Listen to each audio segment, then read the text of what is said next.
It usually happens at the end of the day.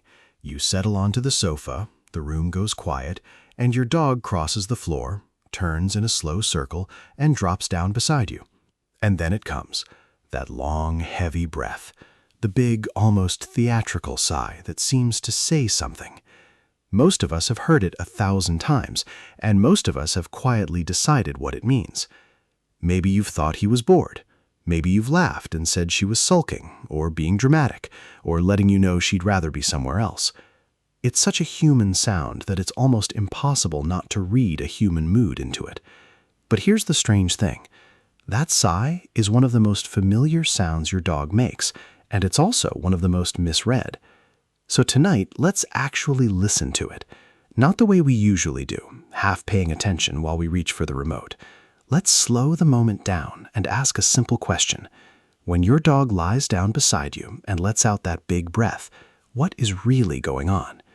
Start with the sound itself, because the sound is where most of the misunderstanding begins. A sigh, before it is anything else, is a breath. It's a deeper exhale than the small, steady breaths a dog takes all day long. Stripped of all our interpretation, that's what you're hearing. Not a sentence, not a complaint. A breath that happens to be big enough for us to notice. And the reason we notice it is that it tends to arrive at a very particular moment.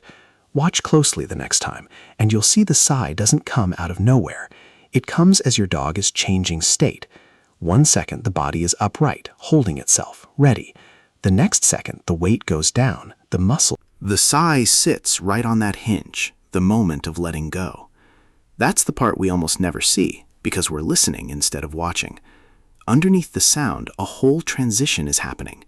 A dog that has been switched on, tracking the room, half ready to move, is beginning to power down. The body is shifting out of readiness and into rest, and a large exhale is one of the visible edges of that shift. Now, what does letting go actually look like if you know where to look? It shows up all over the body at once.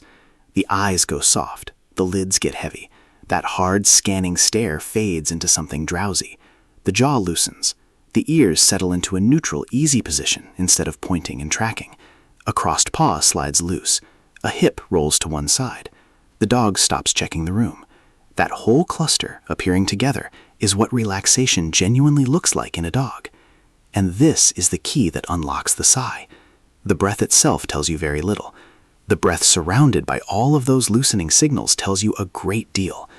In a calm, familiar room, with a trusted person nearby, a big, settling exhale wrapped in soft eyes and a loose body is entirely consistent with a dog letting its guard down, not sulking, settling. There's something quietly moving about that when you sit with it. A dog that lets its body go slack, that rolls onto one hip and stops watching the door, is a dog that has decided, in this moment, in this place, that it is safe.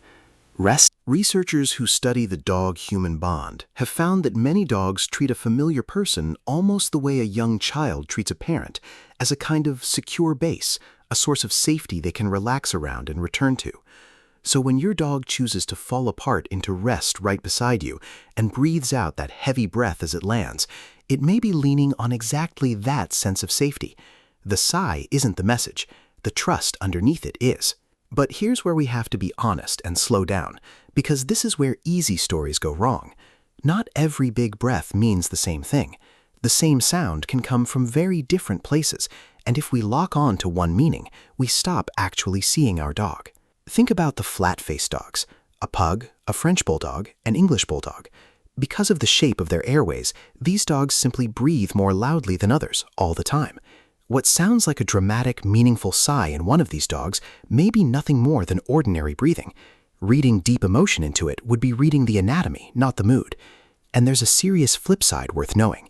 In these breeds especially, learning to tell easy, relaxed breathing from strained, effortful breathing genuinely matters, because labored breathing can be a sign that something needs a vet's attention. Age changes the picture too. An older dog often groans and sighs more as it lowers itself down, and some of that is simply a body with stiffer joints negotiating its way to the floor. That's worth watching with warmth rather than worry, but also with attention.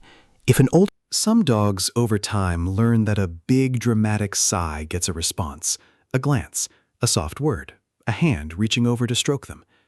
If a sound reliably brings attention, A clever, social animal may start to offer that sound a little more often, not as manipulation, but as something learned in a relationship, the same way we learn which small gestures get noticed by the people we love. So we're left with something better than a single answer. We're left with a way of looking. The next time you hear that heavy breath, don't reach for the label first. Look at the whole dog. Is the body loose or tense? Are the eyes soft or worried? Is this a calm evening at home or a strange, loud place? Is the breathing easy or does it look like effort? The sound is the invitation. The context is the meaning. Because here's what changes once you start watching this way. That evening sigh stops being background noise, and it stops being a joke about your dog being dramatic. It becomes something you can actually read. In most of those quiet moments, on most ordinary nights, it's the sound of an animal that has decided it doesn't need to be on guard right now. The sound of a dog letting the day go. So tonight, when the room goes still and your dog turns its slow circle and drops down beside you, and that big breath rolls out into the quiet, you'll know how to listen, not as a complaint, not as a performance, but as a small, honest sign that in this room next to you, your dog feels safe enough to finally let go.